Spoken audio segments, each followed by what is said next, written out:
말씀은 오늘 본문 나누려 그래요.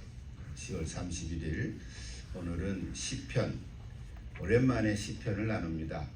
시편 108편 10월 31일에 시편 108편입니다.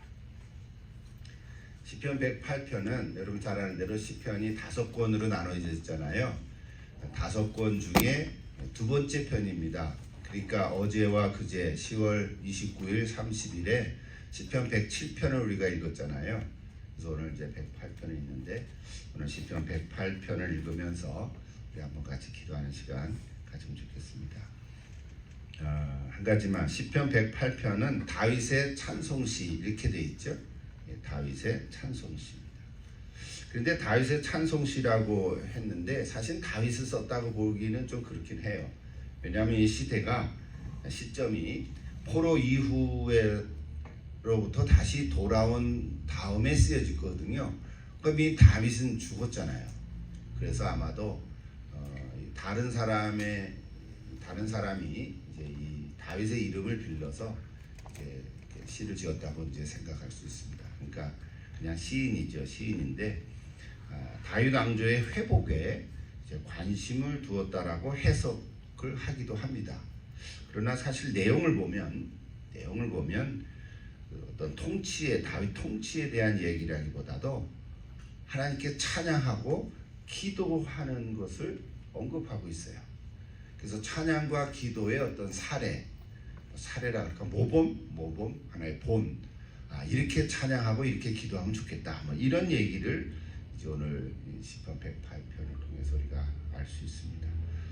혹자는 시편 57편 또 7절에서 11절과 또 60편 5절에서 12절을 인용한 것 같은 그런 내용도 있기 때문에 보통은 포로기 이후에 있었다 이제 이렇게 얘기를 합니다. 어쨌든 오늘 우리에게 이제 적용되기 위해서는 어떤 형편에 있든지 오늘 이 시를 쓴 시인이 하나님 백성이 처하게 되는 어떤 상황, 또 새로운 상황에 맞게 오늘 우리에게 적용하는 것이라고 볼 수 있습니다.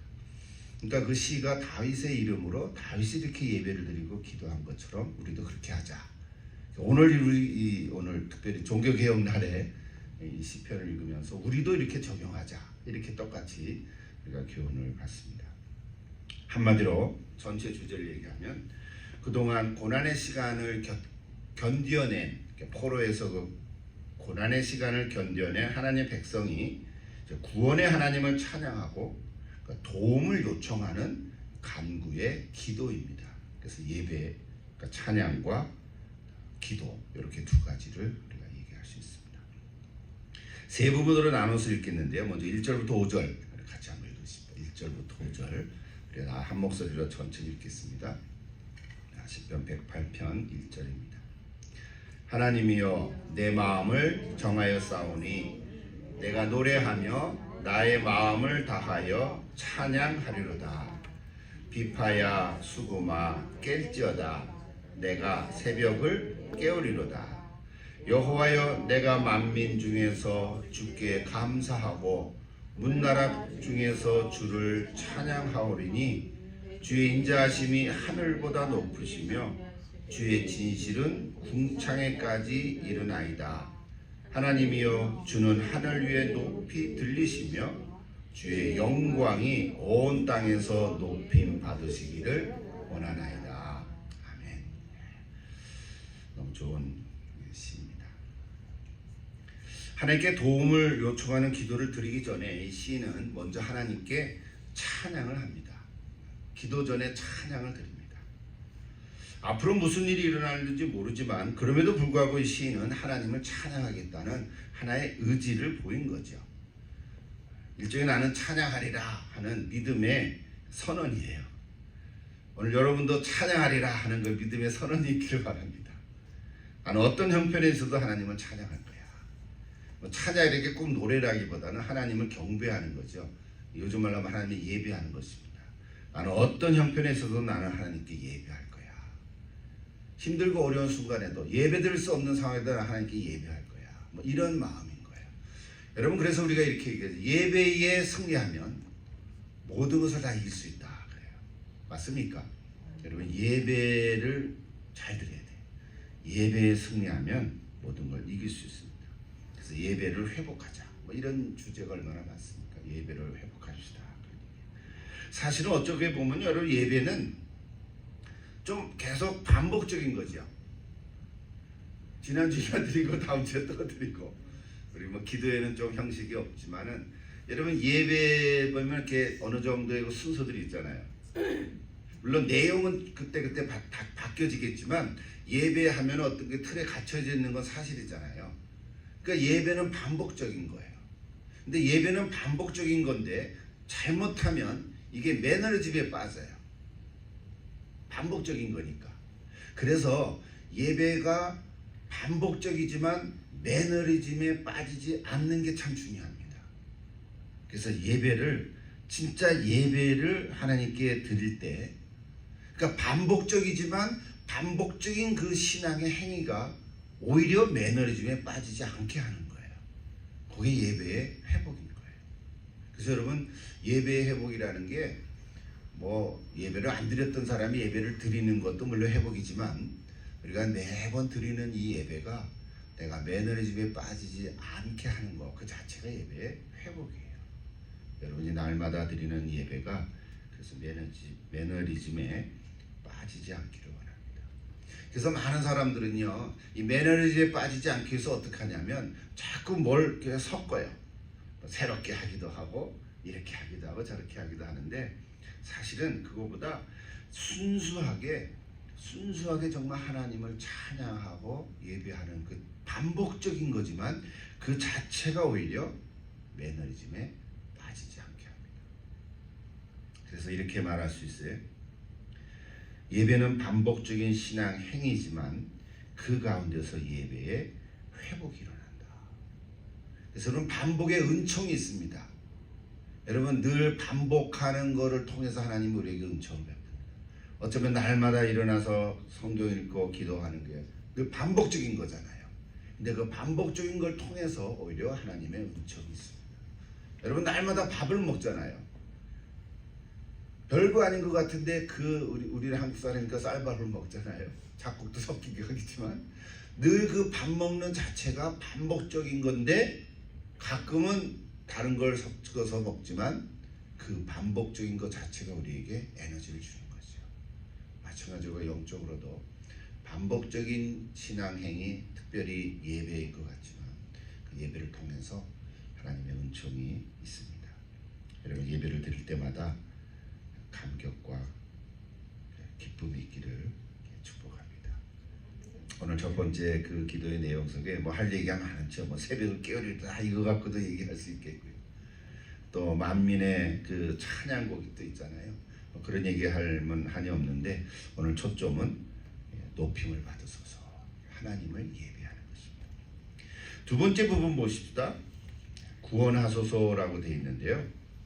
6절부터 9절까지입니다. 그거 하기 전에 제가 2절에 요 얘기 하나 하고 넘어갈게요. 2절에 내가 새벽을 깨우리로다 그랬죠. 내가 새벽을 깨우리로다. 이거는 구원의 때가 도래했음을 알리는 표현이에요. 우리 구원에 대한 신뢰가 우리 신앙을 깨우는 거예요. 우리는 다 이미 구원을 받았지만, 그러니까 고난이 없어졌기 때문에 찬양하는 것이 아니라 고난 중에 찬양한다는 거예요. 우리 새벽을 깨우리라고 하는 그 한 단어 속에, 그 구절 속에 고난이 없어졌기 때문에 찬양하는 것이 아니라 고난 중에 찬양한다. 얼마나 여러분 든든합니까? 여러분 다 이런 멋진 신앙인이 되기를 기도합니다. 자, 두 번째로 넘어가십시다. 6절에서 9절인데요. 오늘 매일 성경의 소제목을 보면 구원하소서라고 되어 있는데 같이 읽으십시다. 주께서 사랑하시는 자를 건지시기 위하여 우리에게 응답하사 오른손으로 구원하소서. 하나님이 그의 성소에서 말씀하시되 내가 기뻐하리라. 내가 세겜을 나누며 숫곡 골짜기를 측량하리라. 길르앗이 내 것이요 므낫세도 내 것이며 에브라임은 내 머리의 투구요 유다는 나의 규이며 모압은 내 목욕통이라.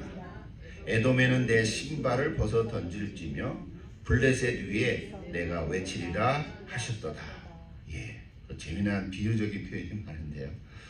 자, 이미 구원을 받았지만 오늘 이 시인은 그 구원에 대한 확신이 흔들리지 않기 위해서 선포하는 거예요. 구원하소서라고 하는 게 내가 지금 구원을 안 받기 때문에 구원하소서라는 의미가 아니라 내가 이미 구원받아서 하나님의 자녀가 됐는데 하나님이여 나를 새롭게 하소서, 흔들리지 않게 하소서, 그런 하나의 기도지요. 오늘 옆에 매일 성경 그래도 하나 인용 그대로 하면 이런 글이 있더라고요. 이런 믿음과 승리의 근거는 하나님의 약속에 있다. 그렇죠? 우리가 이렇게 믿고 승리하는 근거는 어떤 나에게 있지 않고 하나님에게 있다는 거예요. 특별히 하나님의 약속이 있다는 거예요. 그래서 하나님께서 말씀하셨다면 반드시 이루십니다. 하나님이 말씀을 안 하시면 모르지만 말씀을 하셨다면 반드시 이루십니다. 시간이 좀 걸릴 수는 있어요. 때에 맞게 또 하나님의 상황에 맞게. 그러나 하나님께서 말씀하신 그 약속을 믿고 우리도 견뎌내는 거예요. 견뎌내는 거예요. 포기하지 않고 기도하는 거예요. 여기 재미난 표현들 있잖아요. 세겜, 숫꽃 골짜기죠. 또 길르앗, 므낫세, 요거는 저거죠. 그 족속 이름이죠. 또 그 다음 계속 나오잖아요. 에브라임, 유다, 모압, 이거는 이방 족속이잖아요. 에돔, 블레셋, 이런 나라들을 이렇게 인용한 것은 뭐냐면 한마디로 얘기하면 하나님께서 아브라함 때부터 약속하셨던 것을 상기하는 거예요. 그때 그 장소들이거든요. 하나님이 아브라함에게 약속했었던 거. 그 후에 이삭, 야곱. 그 야곱이 축복하잖아요. 12 아들을 놓고. 다 그 얘기들을 지금 하는 거예요. 그러니까 뭐냐면 이 시인이 내 지금 상황이 힘들고 어려울 때 이 하나님이 옛날에 나와 함께 하셨던 것을 다시 꺼내들고 상기하는 거예요. 우리식으로 얘기하면 이제 하나님이 옛날에 나와 함께 하시지 않았습니까?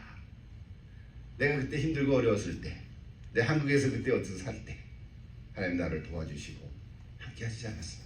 그때를 상기해서 하나님께 기도하는 거예요. 예. 이전에 나와 함께 하셨던 주님, 내가 고난 가운데 있을 때 나를 도와주셨던 주님, 지금도 나와 동행하심으로 도와주심을 믿고 그때를 상기하면서 기도합니다. 그런 거예요. 여러분도 가끔 그렇게 기도하면 좋을 것 같아요. 여러분 다 그런 경우 있지 않습니까? 내가 기도했는데 하나님 응답하셨던 거라든지, 또는 내가 힘들고 어려웠을 때 하나님이 역사하셔서 그 경험들이 있잖아요. 그 장소들이 있고 어떤 때 날짜가 있을 거 아니에요. 그거를 상기해 보세요. 아, 그때 하나님이 이렇게 하셨는데 하나님 지금도 함께 해 주시옵소서. 그렇게 기도하는 거예요. 상기한다는 거. 오늘 이 두 번째 부분에서는 그게 참 재미난 표현들이에요. 거기 많은 그 장소 이름들, 족장이죠. 족장이 아니고 지파죠. 지파 이름들을 쭉 열거하면서 상기했던 이 시인의 이야기를 우리는 찾아볼 수 있습니다. 그러므로 힘들다고 여러분 주저하지 않아야 됩니다. 다시 하나님의 약속을 상기하면서 일어나 씩씩하게 걸어가십시오. 이것을 언약 신앙이라고 합니다. 언약, 하나님의 말씀의 약속이죠. 하나님이 약속한 말씀을 믿고 계속 걸어가는 거예요. 여러분 개인적으로 조금 상황 다르지만 그래서 약속 믿고 하나님께 나가서 기도하는 것입니다. 나와 함께 이전에 나와 함께 하셨던 주님, 그 주님을 상기하면서 우리 기도하는 것입니다. 마지막 부분 볼까요? 10절에서 13절인데 거기도 보면 도와주소서라고 되어 있네요. 다 같이 읽겠습니다. 10절 13절. 누가 나를 이끌고 견고한 성읍으로 인도해 드리며 누가 나를 에돔으로 인도할꼬. 하나님이여 주께서 우리를 버리지 아니하셨나이까. 하나님이여 주께서 우리의 군대들과 함께 나아가지 아니하시나이다. 우리를 도와 대적을 치게 하소서. 사람의 구원은 헛됨이니이다. 우리가 하나님을 의지하고 용감히 행하리니 그는 우리의 대적들을 밟으실 자니이다. 아멘. 이 세 번째 부분의 핵심은 뭐예요? 하나님이 우리를 도와주신다는 거예요. 하나님만이 나의 도움이시라는 거예요. 뭐 이런 구절은 시편에 여러 번 나오죠, 그렇죠? 오랜만에 시편 하니까 재미난데요. 하나님만이 나의 도움이세요. 하나님만이 나의 도움이세요. 확실합니까? 하나님만이 나의 도움이세요. 근데 사람들은 사람을 먼저 의지하죠. 어려움이 생기면 어떻게 해요? 사람을 찾아가잖아요. 물론요, 사실은 하나님이 나의 도움이시라고 하지만 하나님은 어떻게 나를 도와주십니까? 예, 사람을 통해서 도와주신다고요. 이게 달라요. 우리도 하나님의 도우심을 받는데 그냥 하나님이 하늘에서 뚝 떨어져 가지고 뭘 주는 게 아니고요. 우리 상황 속에서 사람을 통해서, 그 사람을 통해서 돈을 주기도 하고, 그 사람을 통해서 문제를 해결해 주시기도 하고, 그렇죠? 그 사람을 통해서 어떤 일들을 해결해 주시고 도움을 주시기도 합니다. 그러니까 우리가 볼 때는 사람이 나를 도와주는 것 같아요. 그 사람이 나를 도와주는 것 같다고. 그런데 하나님께서 나를 도와주시고, 요거가 다른 거예요. 그러니까 하나님의 도우심이 없이 그냥 사람의 도움을 받으면 그냥 그 사람의 도움을 받기 때문에 그냥 없어집니다. 그냥 없어집니다. 하나님께 영광 돌리지도 못하고요. 하나님이 나와 함께 있었다, 하나님이 하셨다라는 그런 고백을 할 수가 없어요. 그러나 똑같이 사람을 통해서 도와주시지만 이건 하나님께서 하셨다, 하나님께서 하셨다, 하나님께서 도와주신 것이다. 그 고백이 있을 때 그 사람이 그렇게 크게 드러나지 않습니다. 그냥 그 사람도 하나님의 도구로 나를 도와주신 거죠. 그러니까 어떻게 돼요? 그냥 감사하는 거지. 그리고 영광을 하나님께 올려드리는 거예요. 여러분, 이게 다릅니다. 사람을 통해서 어떤 문제를 해결해 주시고 사람을 통해서 어떤 역사하시는 것 같은데, 그래서 그 사람이 큰 게 아니라, 그 사람이 나를 도와주시는 게 아니라 상황 속에서 그 사람이 하는 일들이지만 사실은 하나님이 하시는 일이에요. 요거 우리가 분별하고 깨달으면 흔들리지 않습니다. 하나님께 기도하고 하나님께 영광을 드리고, 그래서 그 사람은 고맙습니다 하고 그럼 되는 거야. 무슨 얘기인지 아시죠? 그거를 분별하고 순종할 때 하나님께서는 영광을 받으시는 거예요. 참 잘했다. 그렇게 되는 거죠. 오늘 역사를 보십시오. 우리 구약의 역사를 보고 신약도 마찬가지죠. 늘 사도를 통해서, 구약의 선지자들을 통해서 또는 백성들을 통해서 하나님이 역사하시잖아요. 먹을 것을 주기도 하고, 어떤 때는 또 위험을 또 이렇게 보호해주기도 하고, 다 그렇잖아요. 다 사람들이 하는 거란 말이에요. 그런데 하나님이 도와주셨다. 그 마음을 꼭 기억하십시오. 오늘날도 마찬가지라고 저는 봅니다. 오늘날도 하나님 살아계시고요. 오늘날 살아계십니까? 뭐 집을 하나 사는 것도 마찬가지고, 뭐 어떤 가족 간의 일도 마찬가지고, 근데 개인적인 일도 마찬가지고, 하나님 지금도 살아계셔서 나를 통해서 역사하시는데, 어려울 때 도와주시거든요. 내 힘으로 안 될 때 그때는 하나님 도와주시는데 사람을 통해서 도와주신다. 그러니까 그 사람이 큰 게 아니라, 그 사람이 날 도와주신 게 아니라 이 말이죠. 그거를 우리가 깨닫는 게 참 중요해요. 여러분 꼭 그걸 기억하시고 하나님께 이렇게 기도하면 하나님께서 역사해 주실 줄 믿습니다. 여러분 삶의 현장에서 이런 영적 체험의 길을 축복합니다. 그거 한두 개 있어야 돼요. 하나님 감사합니다. 이제 오늘 10월 마지막 보내고 이제 11월 넘어가는데요. 내일부터 또 디모데 전서를 읽기 시작합니다. 11월 한 달 동안 여러분 감사의 주제로 또 기도하고 말씀 묵상할 텐데, 여러분 또 감사가 넘치는 될 수 있도록 기도합니다. 오늘 전체적으로 하나가 메시지였는데 반복의 은총이 있습니다. 우리 기도도 계속 반복하는 거잖아요. 뭐 비슷비슷하잖아요. 예배도 다 그 반복인데 매너리즘에 빠지지 않고 하나님의 은총을 체험할 수 있도록 기도합니다. 여러분 심령에 새기시기를 기도합니다. 같이 한번 기도하겠습니다.